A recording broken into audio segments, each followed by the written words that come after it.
Calmness and insight. There are two words that Luangpor always mentions, mindfulness and awareness. Both are like twins. They are interchangeable, help each other, and always come together. Mindfulness is that which recalls.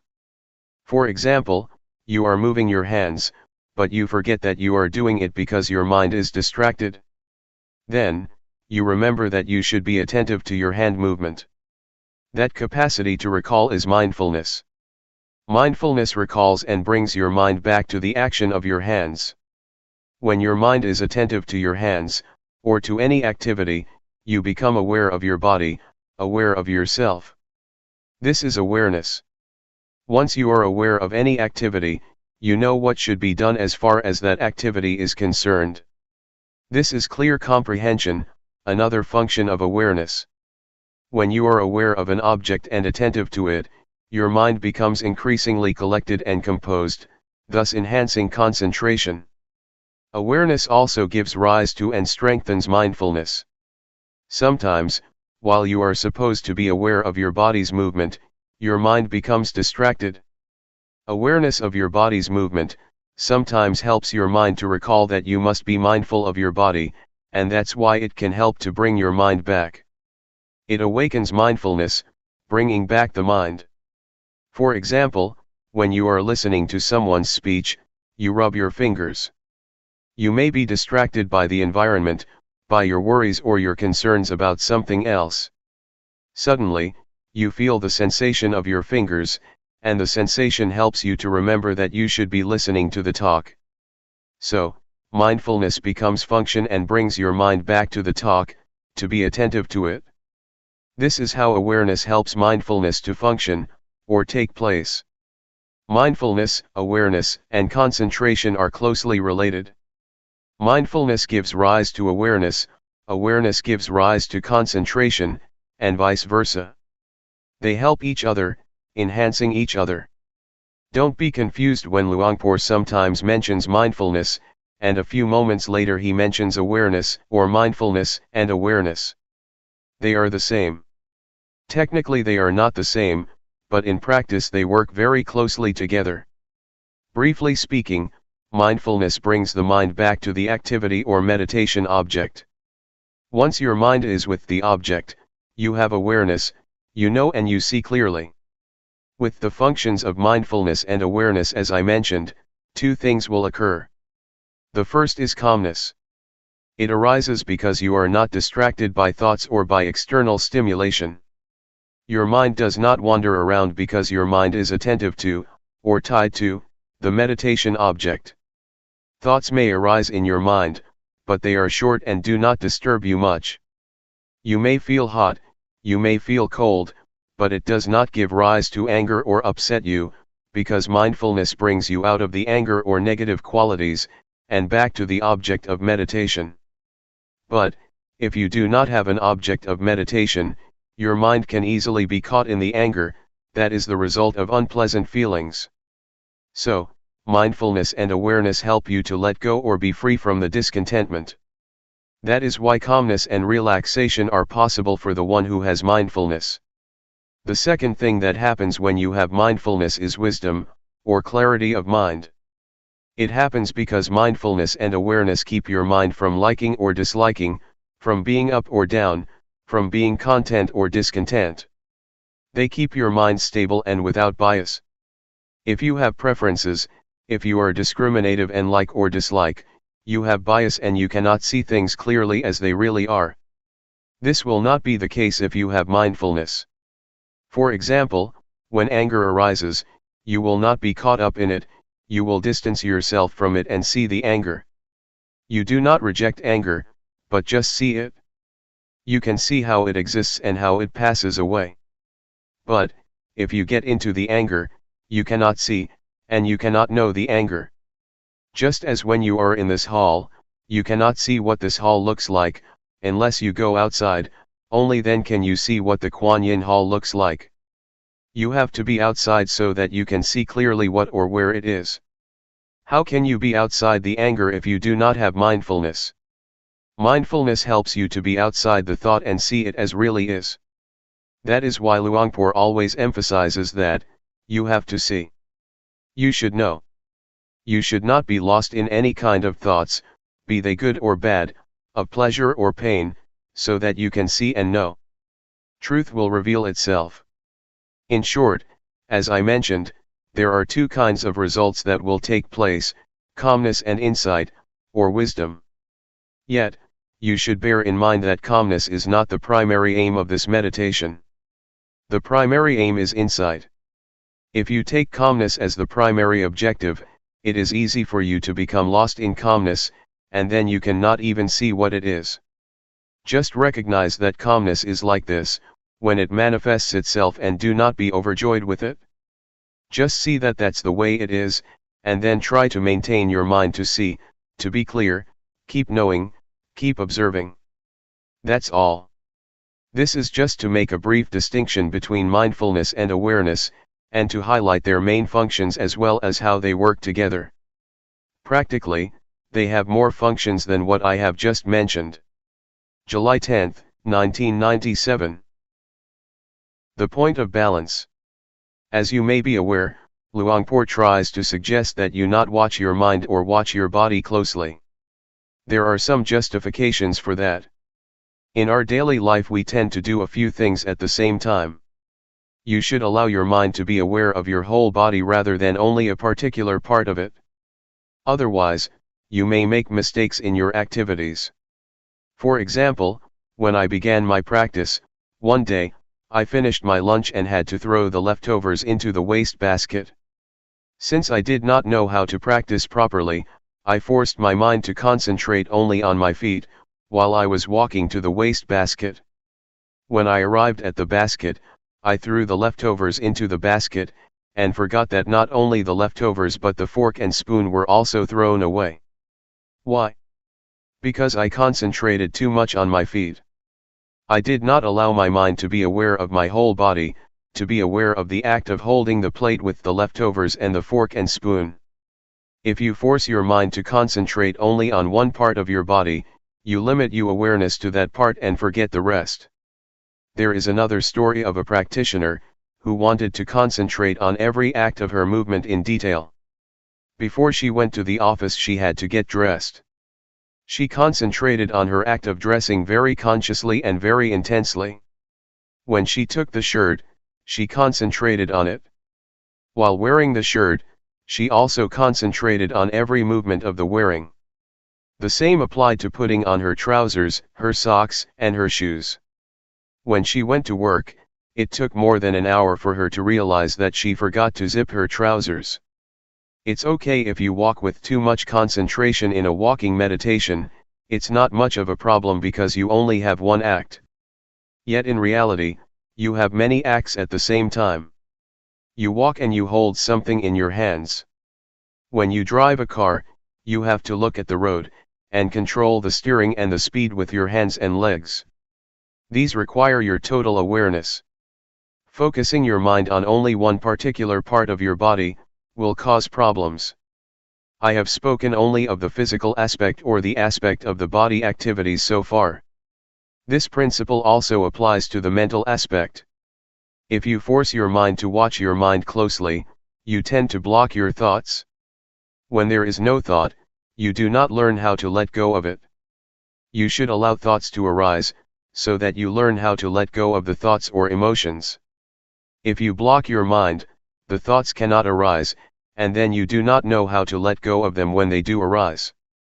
It is important for you to keep your mind in balance, to not watch or concentrate too closely, nor to let it loose to all distractions. This will enable your mind to be aware of the mind, to be aware of the body, not only of your hands, but the whole of your body and also its surroundings. This is what we should do when we cross the road, especially the road in this country. You have to be aware of the act of walking, and also of the mind. Am I absent-minded? If you are absent-minded while crossing the road, it is very dangerous.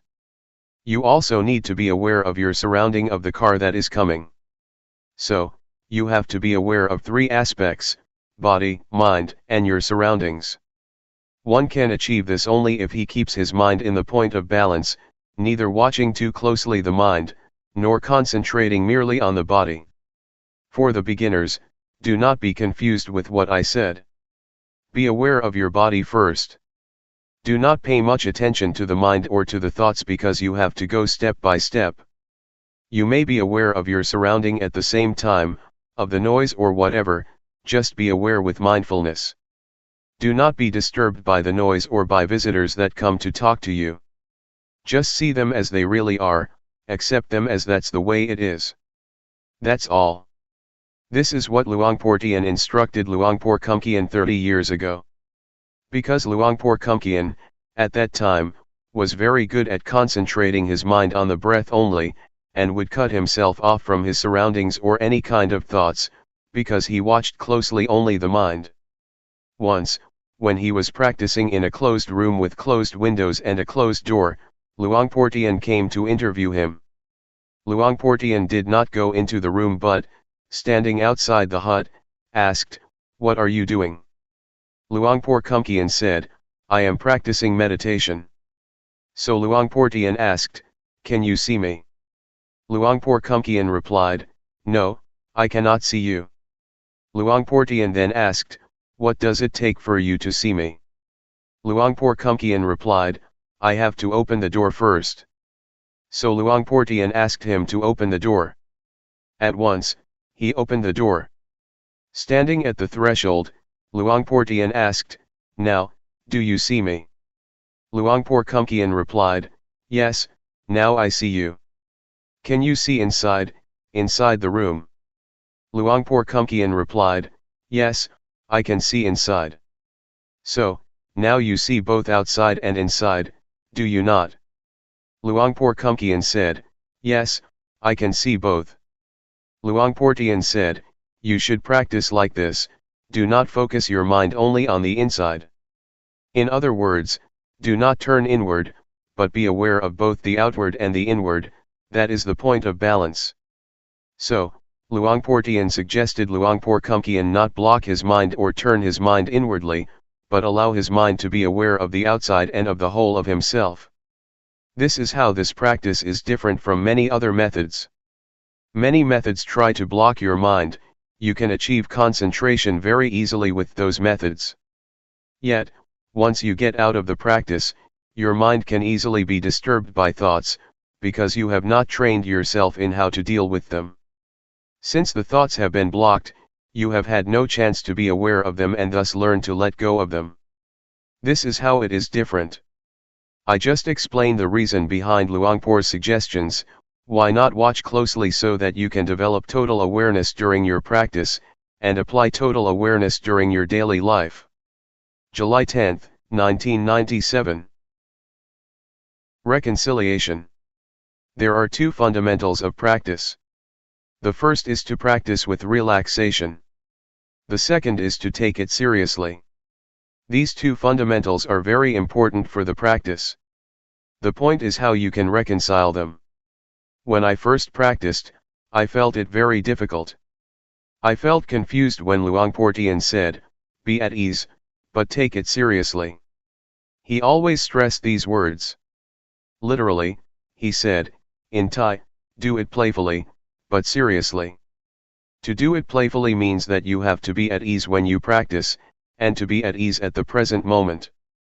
To take it seriously means you have to continue your practice all day, all week, all month, and all year. This is what he meant. To take it seriously means you have to continue it, neither giving it up nor stopping it. I think this is the art of the practice, how to reconcile the two opposing values, the two opposing principles. Both principles are good, but on some level they are contradictory. As you may remember, in the first few days, I talked about the middle way. The middle way is the practice that avoids the two extremes. The two extremes are bad, so we have to avoid them. That is the middle way. Yet, at the same time, there are two principles, two values, that are both good, but in opposition to each other. We have to reconcile them to make them in harmony. These are the arts of the practitioner. 1. You have to avoid the two extremes because both are bad, and 2. You have to harmonize the two values. These two arts are different. Sometimes people are confused, they think the middle way is to mix good and bad, and then divide it in two. That is not the middle way. The middle way is to avoid the two extremes and, at the same time, reconcile the two values, the two principles. In Buddhism, you will find that this art is very necessary. You have to reconcile faith and wisdom. Those who have too much faith always lack wisdom, those who have wisdom always lack faith, because they always criticize, always doubt, always feel uncertain. So the Buddha taught us to reconcile these two principles, do not miss any of them, but combine them in harmony. The same applies to diligence or earnestness and calmness. If you are too diligent, you tend to lack calmness or concentration, but if you develop too much concentration, you tend to be indolent. Again, you have to combine, or reconcile, concentration and diligence. Now, let us go back to what Luangpor Teean always mentioned, to practice relaxed, but seriously. It means that when you practice you should feel that you are taking a rest. When you walk, it is not much different from a morning walk or evening walk, in the sense that you do not expect much from such a walk. When you have a morning walk you do not expect much from the walk, do you? That is the attitude that we should apply to the practice. When you take something lightly, you do not worry about it, which enables you to feel joy and be relaxed in doing that work. Since you are not worried with the outcome, your mind can easily get into the balance, since you are not worried about the outcome, and also have joy in doing the work, you can do it continually. You are not frightened with the work or become turned off by it. When children play, they can play all day and all night without being tired, because they feel joy and do not expect much from their play. Yet, if you ask them to do their homework, you turn them off because there are a lot of expectations from the teachers, from themselves and from their parents. There are standards against which the outcome has to be compared, and this always frightens, or turns off, people. That's why I asked you not to set any standards, any goals, or have any expectations. Do not set the goal that you will not be distracted in the next 10 minutes. You cannot do that, just be concerned with the present moment. If you are worried about the outcome, your mind is already in the future, the outcome is in the realm of the future. If you are concerned only with the cause, the practice, you are already in the present, the cause is what you have to make, and you can only make it in the present moment. If you can have this approach to the walking meditation, or to any kind of meditation, you will find that this approach or attitude is very helpful to your daily life. In daily life, we always have problems with our work, we are very tense and frustrated because we worry so much about the future, the outcome, or the reaction or response of people. Sometimes we are worried because we want ourselves to reach a goal as soon as possible. When we drive a car, we may feel unhappy because we want our car to reach the destination as early as possible. If you have such thoughts, you cannot drive the car relaxed or with happiness, especially when you are late. You feel upset and frustrated. The desire to reach the destination as soon as possible becomes like a fire that burns your mind.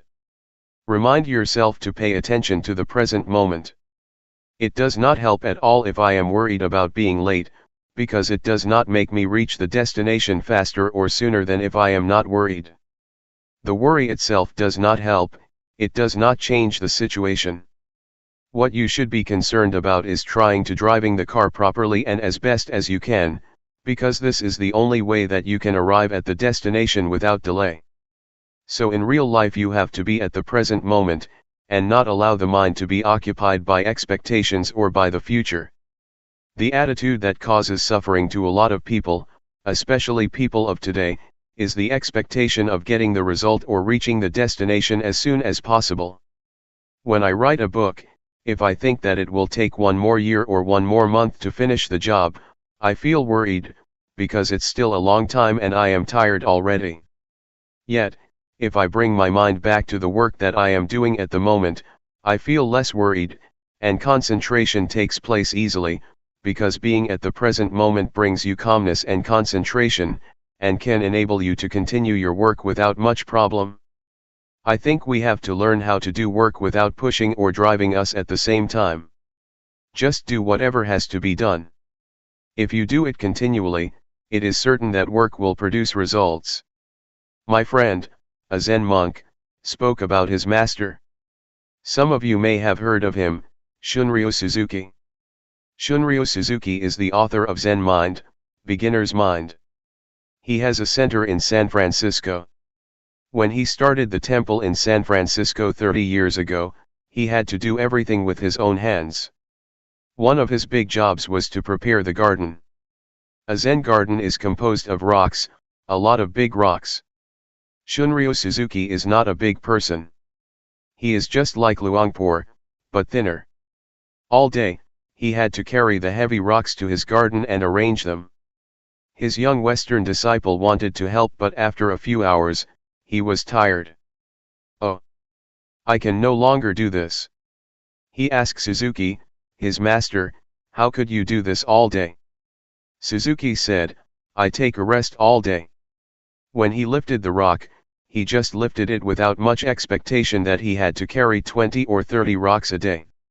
He did not set a goal, but just lifted the rock without judgment or expectation. His mind was with the rock and with himself, not anywhere else. He felt relaxed, which is why he said that he rested all day and could continue. He was serious about his rock garden, but he did it relaxed. It's as Luangpor Teean said, practice playfully, but take it seriously. To be at ease enables you to work longer than when you take it seriously. Sometimes you drive a slow car, and you can arrive the destination sooner than those who drive at a fast speed. The same is true when you walk up a mountain.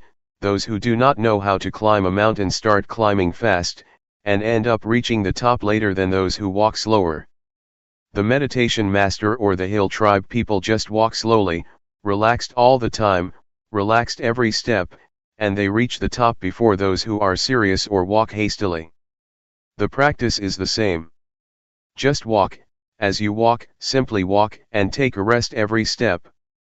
You will find that you are not tired after you walk the whole day or the whole week, because you take a rest with every step. Please apply this to your daily life. Not only in the spiritual aspect. Take Suzuki as an example. Even in the material or physical world, you need to apply this art, the art of reconciling the two principles, relaxed but seriously. You will find that in the real world this is really important.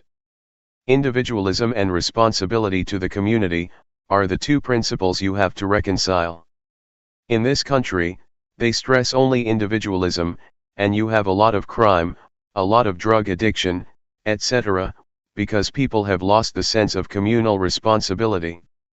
Individualism and responsibility to the community are both important. Right and duty are two opposite values that you should reconcile. The pursuit of happiness and virtues are both values. You cannot discard either of them. If you pursue happiness while ignoring virtues, you create problems for other people. If you are attached too much to virtues, you have no happiness because you are always afraid that you will offend other people, and you make yourself tense. Freedom and order are another example. Freedom is good, but order is good too. Yet, if you stress freedom, no order can take place. If you are too much concerned with order or discipline, freedom might be affected. So you have to reconcile these opposing values. This can be done if you learn this art from the practice. I myself have learned a lot from the practice. Because this art is very crucial for the practice, if you cannot learn it, it will be very difficult to achieve the practice. Please take this practice as a way to train your mind to have a skillful approach to your life, not only to meditation but to your whole life, to your family, to your work, and also to society as a whole. This is what I would like to offer this morning. July 11, 1997. Dealing with expectations. Let me elaborate on expectations' relationship to the practice, just to clarify this morning's talk. When I said that we should not have expectations during the practice, I did not mean that we should suppress or try to stop our expectation. This cannot be done because we come here with expectation, and expectation is inherent in our practice. I just want to say that despite our expectations, we should not allow them to bother us during our practice, let ourselves be preoccupied with them, or let them drive our practice. Just realize that, okay, the expectations are there, but there is no more than that. It should be noted that the progress of spiritual practice is most developed when expectations are at their lowest, or we have none at all. For example, after Buddha's death, Ananda tried hard to develop his practice to the level of Arahant, the last level of enlightenment. He had only one day left to finish his practice, before the first council was going to start. This was crucial because he was supposed to attend the council, but only the Arahant could attend. There were already 499 Arahants. The council was waiting for him, but he had to meet the requirement of being an Arahant. He had not yet achieved it, and there were only about 20 hours left. So he tried a lot that whole day, but he still could not achieve the final stage of enlightenment. Finally, at night, he was tired and decided to take a rest by a tree. The moment he leaned against tree trunk, at the moment when he felt that he wanted to relax, enlightenment took place. At that moment, his expectation was very low, either because he felt hopeless or because he just wanted to relax. I think the experiences of other enlightened beings are just the same. They get enlightenment or receive intuitive insight, when their minds are relaxed and in harmony with the present moment. Some of Luangpor Teean's disciples got insight while they were harvesting the crops, obviously with mindfulness. This law of enlightenment, or law of intuitive insight, also applies to the world of scientists and the world of daily life. You may have heard of the story about Eureka and Archimedes. He tried to find the law of density and he could not find it, until the moment he got himself into the bathtub. At that moment, he felt relaxed. After working all day, he just wanted to take a good bath. The moment he submerged himself in the bathtub, he realized the law of displacement, which is crucial for the calculation of the density of objects. If you want to know the density of this chair, you put it into water, calculate the volume of the water that overflows, or is displaced, the weight of the water and the weight of this chair, and then you know the density of the chair. So, the word Eureka, or the intuitive knowledge of Archimedes, arose when he had no expectation. The same applies to Newton. He found the law of gravity when he was going to relax under the apple tree. An apple fell. He realized the law of gravity. At that time, he had just put aside his research, so his expectations were very low at that moment. You see how intuitive knowledge works. It works when expectations are very low, and especially when you are very mindful in that present moment. So, the point is how you can practice without the drive of expectation, the drive of desire. This is a problem because we are usually driven by desire or expectation. In Buddhism there are two kinds of motivation. The first is desire to get or desire to achieve. The second is zeal, you want to do, or you want to practice. There is a difference between the two. Desire is closely related to craving, and zeal is closely related to wisdom. With zeal, you realize that it is good, so you want to do it. Zeal is the desire to do, not the desire to get, not the desire to achieve but the desire to do. Buddhism does not say that you should not want. Yes, you should have wants. You should have the want to do, but not the desire to achieve or the desire to get. So, please learn to use zeal as the motivation for your practice. You see with your wisdom that meditation practice is good. It is not to satisfy your ego that you do it, but because it is good for yourself and for others. Then, you start practicing. Yet, for a lot of people, it is difficult to develop zeal, because desire always dominates their minds. That is okay. We have to accept the way it is. We have to accept that we have desires and expectations. But again, once we start walking, once we start moving our hands, it is time to turn our attention to our body's movements, and leave our expectations and desires behind. Submerge yourself in the present moment, in the act of walking, in the act of moving. When you get the results of the practice, you will have confidence in the practice, and you will see for yourself, oh, this practice is good. You develop zeal because you have seen for yourself the results of the practice. This is how zeal is developed. You see it yourself, with your mind, oh, this is good. So you develop the inclination to practice, and this time you practice without the drive of expectation. You enjoy doing it, so you just do it. Enjoyment is the result of your zeal. If you enjoy something, you do it. You do not mind what will happen. I like it. I enjoy it. So, I do it. There is no more than that. Find out how you can enjoy the practice.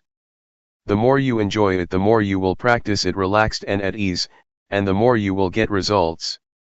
The more you get results, the more you become confident, and then you will just do it. We do not need the drive of expectation or the drive of desire. I think this is the motivation that people lack.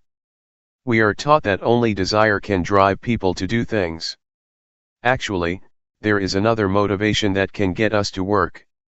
Zeal as a Buddhist motivation is very important, not only in meditation but in any kind of work. This is what I would like to offer you for reflection. In summary, how should we deal with expectations? First, accept them for what they are. Accept that expectations exist in our minds, but do not let them bother our practice, or pay much attention to them.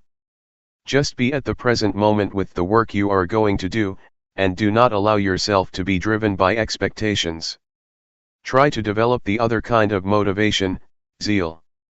With the right motivation, you will find that results arise not in the future, but at the present moment. Normally, people just wait for the future, wait for the results to come. If you have a positive approach, a positive mind, you will see results, and the outcome always comes at the present moment. Please be sensitive to the immediate results, that always take place but that we always ignore. As Luangpor always says, once you move your hands, you already get the outcome, the awareness. You need not wait for the future. It has already arisen, but you have to be aware of that. That's why we can be happy at the present moment, because we get results at the present moment. We do not need to wait for the future. It is too risky to wait for the future is uncertain. But, the immediate result is guaranteed by our practice. That's all for this afternoon. July 11, 1997. Unreliable thoughts. I am sure that you all have a lot of experience with thoughts and emotions.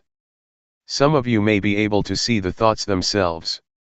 You may realize that these thoughts, emotions, and feelings are quite unstable, which is why they are uncontrollable and unreliable. But, despite their instability, thoughts and emotions have a lot of power to tempt us, because they need our attention to sustain themselves. Without our attention, thoughts and emotions just fade away. They need your attention, it is the only requirement for their survival. You know, it is as if thought has a life of its own, despite its instability. It is like a virus that tries to manipulate your cells, drawing support from you. If you are not aware of such nature of thoughts and emotions, you can be easily tempted by them, deceived by them. They try to lure you, saying, "Hey, I am you." My thoughts call me, saying, "I am Paisan, I am yours, so you should take care of me." Sometimes I am tempted to take them to be my belongings, because they are very smart thoughts, very intelligent thoughts. I would like to grasp them, but you have to be careful, not to rush and grab them. Do not believe them so quickly because they are unreliable, especially the unintentional ones. We cannot even believe the good thoughts, for they can play tricks on us too, if we are not mindful enough. There is a story about a person who enjoyed drinking, and tried to give it up but failed. Every time he passed the bar on his way home, he could not resist his desire, the temptation, to go inside and have a drink. He tried to resist many times but failed. One day, he was determined that he would not fail himself anymore, so he prayed to the Buddha, to the Dhamma, to the Sangha, and to all the other deities, after he finished his job in the office. He felt quite strong after he had asked for help from everyone to increase his willpower. When he approached the bar, the temptation arose, but he tried to deny it. No, this time no. But on his first step in front of the bar, a thought arose, hey, why don't I have a last drink? No, no, no. I can't, he said to himself. On the second step, hey, okay, not a full cup, only half a cup. No, he said, and he proceeded. The bar was not very big, but those few moments seemed to last a very long time. Then, another thought came up, okay, 1/4. Better not, said a voice in his mind. Suddenly, his friend in the bar called, hey, come. Again, he refused. But then he thought, hey, it will break the friendship if I refuse his offer. But, he was still determined not to drink. Thoughts of every rationale you can imagine flashed through his mind. Nevertheless, he finally passed the store. I've done it. I am the winner. He was suffused with a sense of victory. Suddenly, a thought came up, hey, let's celebrate the victory. He then turned back to the bar. Thoughts can trick us. They are very rational, and can turn even victory into disaster. We should not believe them but try to see them, so we do not fall into their trap. So, mindfulness is very important even in daily life. Every year many old women would come to see Ajahn Chah, a big master in northeastern Thailand, and ask his permission for them to stay at the temple, because they had quarreled with their husbands. Everybody would say, I will stay here for life. I will not go back to my house anymore. I am fed up with him. No more. I am disenchanted with the household life. Please allow me to stay and practice with you.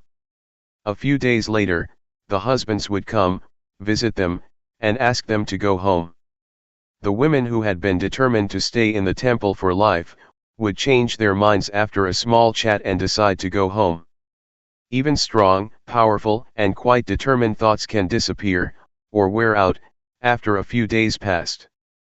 You may have noticed that you have a lot of good thoughts or ideas during the practice.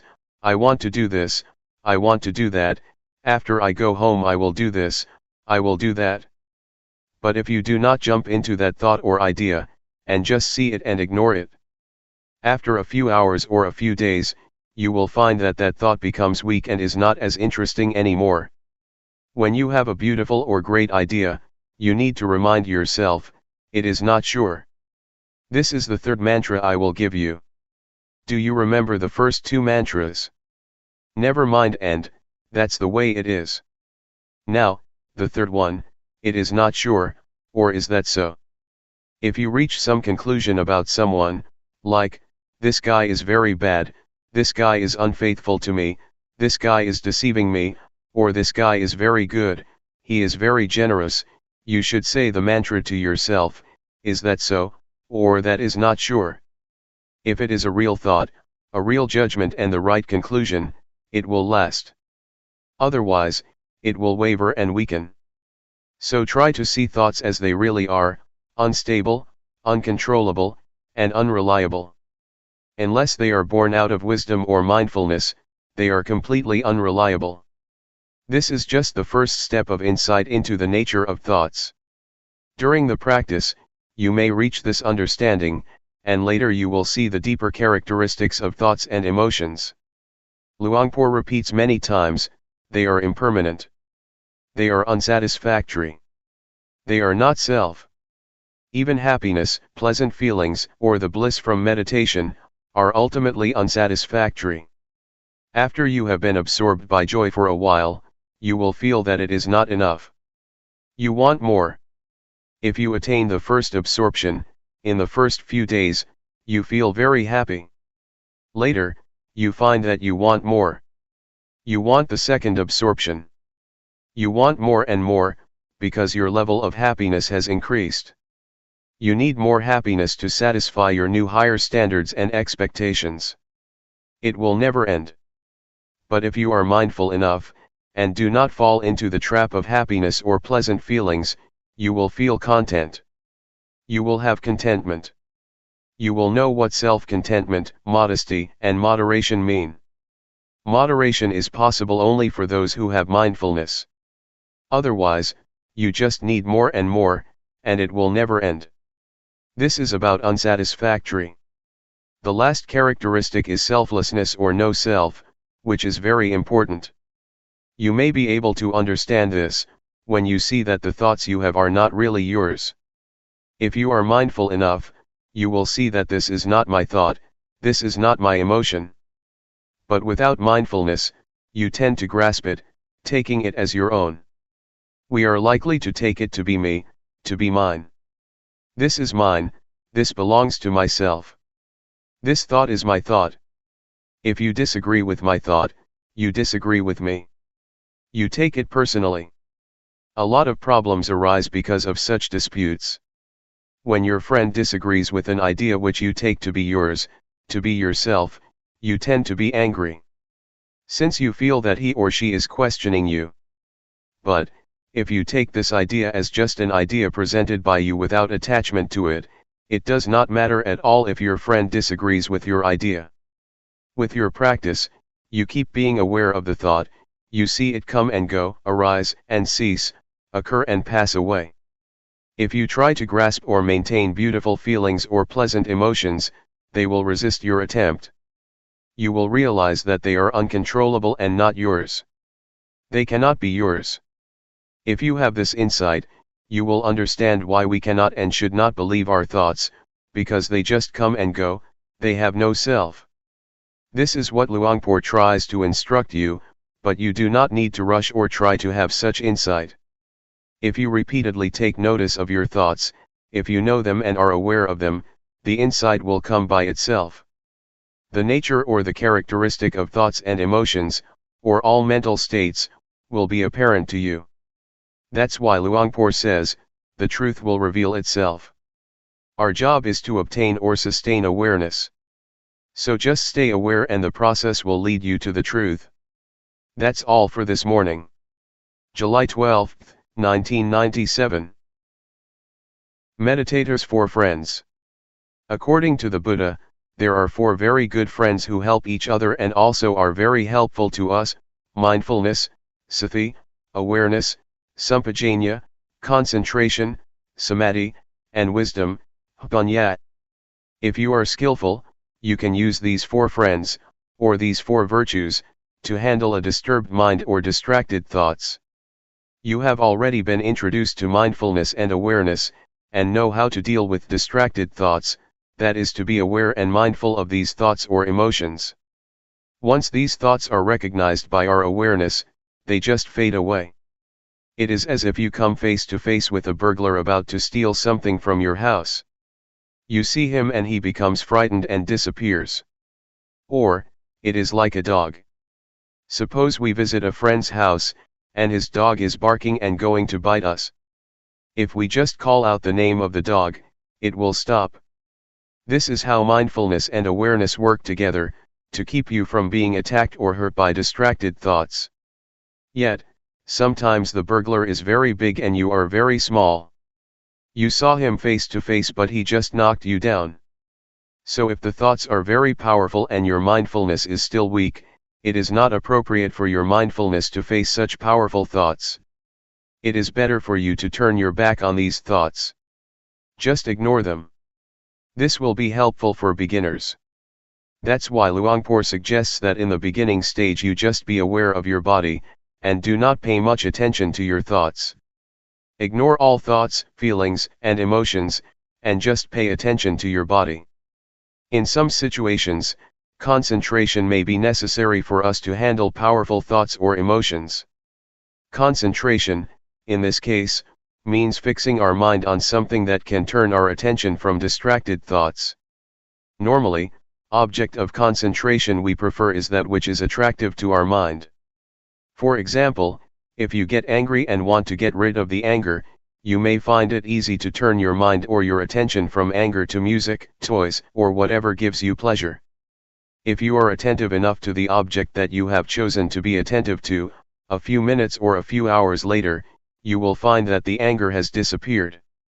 Anger, like any emotion or thought, is like fire, it needs fuel. Normally, it is sustained because we ourselves keep adding fuel to the fire, so it keeps burning. If we turn our attention to something else, or do not put firewood into the fire will be extinguished because there is no wood to consume. Yet, in reality, we cannot depend on music or something external to us all the time, because anger can take place anytime, in the subway, or during a conversation. So we need to depend on ourselves, by choosing those we already have as objects for concentration. That is why the master suggests you use the breath or your body's movement as the object of meditation. When you feel disturbed by thoughts or emotions, you should just turn your mind back to the breath or your body's movement. Gradually, the thoughts or disturbing emotions just disappear. In the beginning, the breath or your body's movement is not powerful enough to attract your mind. It is less attractive than music, sports, etc. Yet, if you practice enough, your mind will become familiar with the breath or your body's movement, and it can be in harmony or as one with them easily. The fourth friend is wisdom. This has a lot of meaning. When you become distracted by your thoughts and do not know how to deal with them, you may try to bargain with them. You may say to yourself, "Okay, I will talk with you later," or "I will think this thought later, but not now." You negotiate with them. To bargain with the thoughts, saying, "After this retreat I will recall you again, but not now," is a technique you can use to reduce the thoughts. Normally, only the advanced practitioner can use wisdom to handle the thoughts, because it is a method that requires one to come face to face with one's thoughts and emotions. If your mindfulness is not powerful enough, your thoughts or emotions will just trap you, or trick you, persuading you to fall into them. In Thailand, masters have a practice of going into the forest alone. We call it tudong. It means to live as an ascetic in the forest or in the cemetery. A lot of things may happen: fear, the beast, tigers, or elephants can attack the practitioner. Many masters find that the fear or threat from the wild animals is good instrument, good condition, or great situation, to pressure them to develop concentration, because if they turn their attention from the breath to the beast, they will be overwhelmed by fear. Because they are really afraid of the beast, their minds turn inward, developing concentration a lot. So masters use the threatening situation to force their minds to look inwards. This is a skillful and unusual way of developing concentration and mindfulness. One master, Ajahn Chah, tried to look into the fear to investigate it. When the powerful fear arose, he investigated the fear and asked himself, "What are you afraid of?" A voice replied, "I am afraid of death." Then he asked himself, "If you don't die today, won't you still die tomorrow?" "Everybody has to die, today or tomorrow," he replied. So, he asked again, "Why should I be afraid? Everybody has to die." This enabled him to face death at that moment with peacefulness. Some masters in that situation just keep asking, "What am I afraid of?" "I am afraid of the tiger." "Which part of the tiger are you afraid of, the tail, the ears, the eyes, the legs, or the claws?" "No, I am not afraid of the tail, nor the ears, nor the eyes, nor the legs, nor the claws." "So, what are you afraid of?" "I don't know." With such penetration by wisdom, fearful emotions just pass away. They do not use rationalization, but an analytical mind to divide the tiger parts, and they do not feel fearful.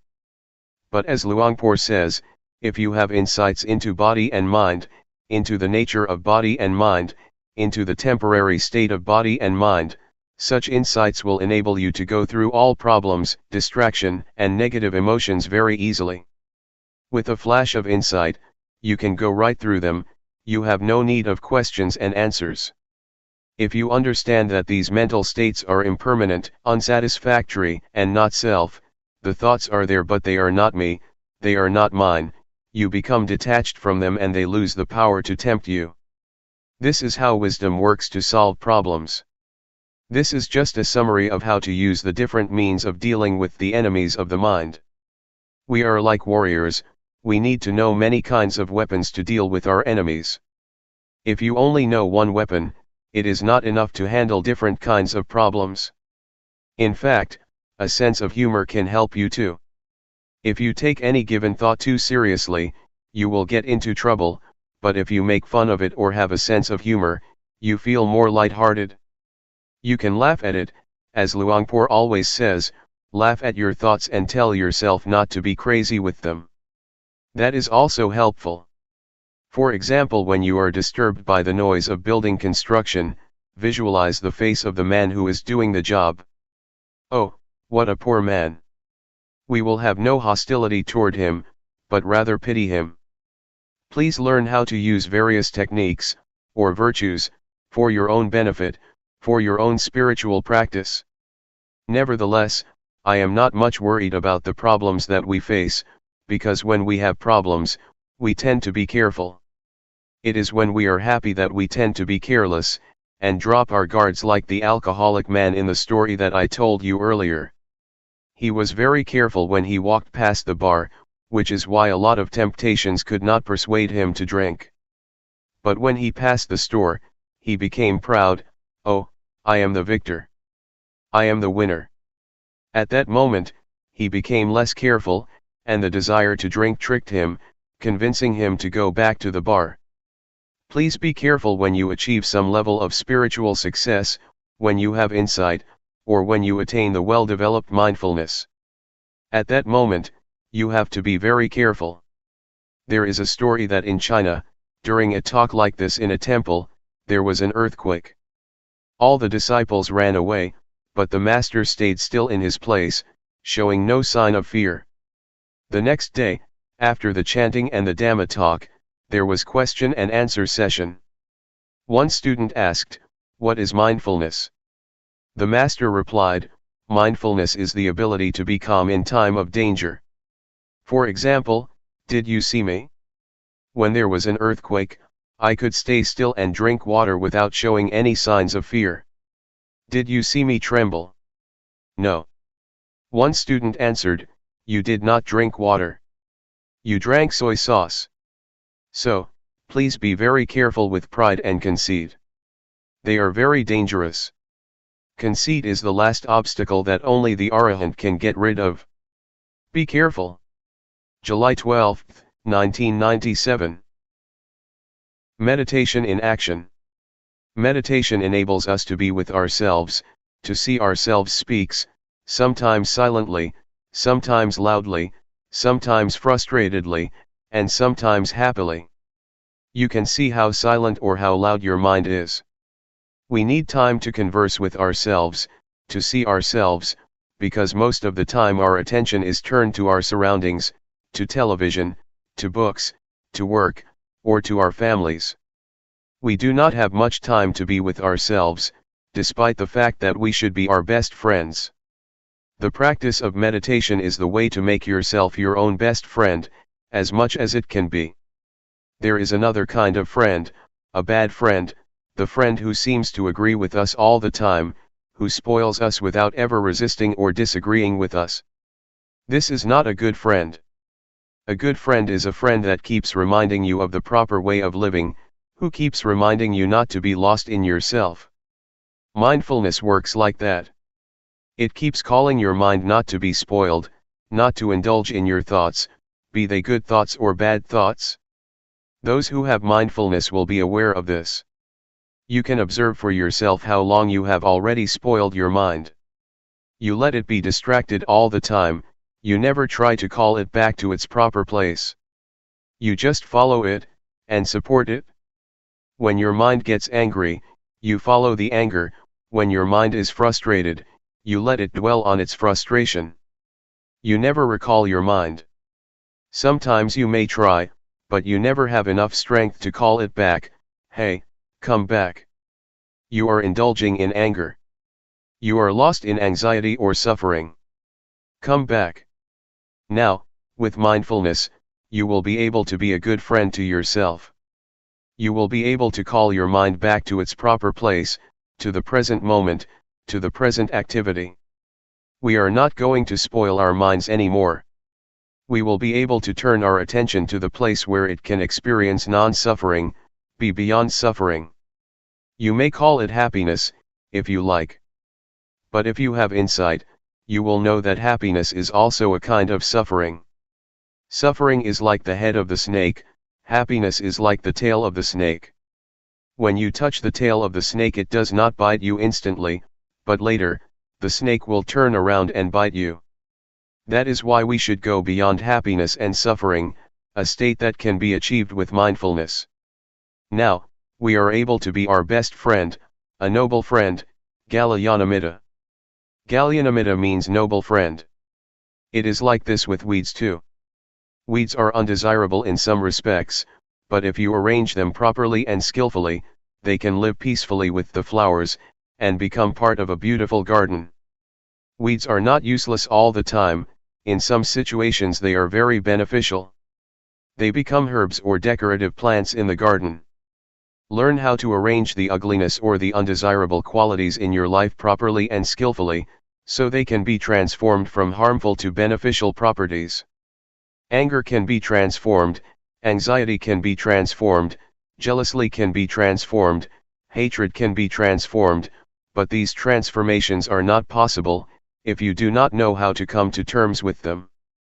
So this is how we can be our best friend, to not regard ourselves as the enemy. A lot of people hate themselves. They cannot bear themselves because they find a lot of bad things in themselves. That is the kind of relationship that we should avoid, the kind of experience that we should avoid. Use mindfulness or awareness to accept, and use these bad things for both the benefit of your spiritual well-being and your daily life. I would like to encourage you to continue the practice after the retreat, in whatever way you prefer or is suitable to you. As you know, there are two ways of practice, formal and informal. You should combine these two ways of practice. In fact, informal practice is very useful. It is very powerful for us, especially for lay people, but even for monks, because we spend so much time in our lives informally. Just think, in our lifetimes, we spend about 7 years altogether in the bathroom. Incredible, but it is true, 7 years in our bathroom. If you use 7 years for the whole practice, that is wonderful. A retreat of 7 days is small compared to the 7 years in the bathroom. You meditate in the bathroom, whatever you do, whether it be brushing your teeth, taking a bath, urinating, or excreting, can be the act or form for mindfulness. You can breathe with mindfulness when you are on the toilet, or just rub your fingers. You can improve greatly if you are mindful in the bathroom. Do not belittle it. In fact, the time spent in the bathroom is only a small portion of our lives. We spend much more time on the street or in the office. Please integrate mindfulness into your daily life. Take every opportunity for mindfulness, even try to choose something as a sign to recall your mind back, for example, the traffic light when you cross the road. Most people prefer the green light and do not like the red one, right? When we face a red light, we are disturbed. We want to go through, we do not want to stop at the crossing. Please regard the red light as the sign to stop your distracted thoughts, or to call your mind back to the breath, or to your hands that are holding the steering wheel. Just rub your fingers or follow your breath mindfully with awareness during the red light. When you hear the telephone ring, do not rush to it suddenly. Wait for a while. For people in primitive countries, for people in villages, it is quite strange that we are so stimulated or sensitive to telephone rings, we just go instinctively. Why are you so reactive to that? You should be mindful of yourself. You should know when to walk to the telephone gracefully. So, let it ring for a few times, then just walk calmly to it, or use it as a sign to call your mind back first. Do not react to it suddenly or hastily.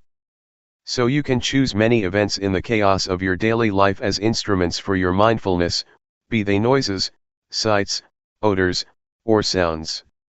This is how we apply informal practice to our daily life.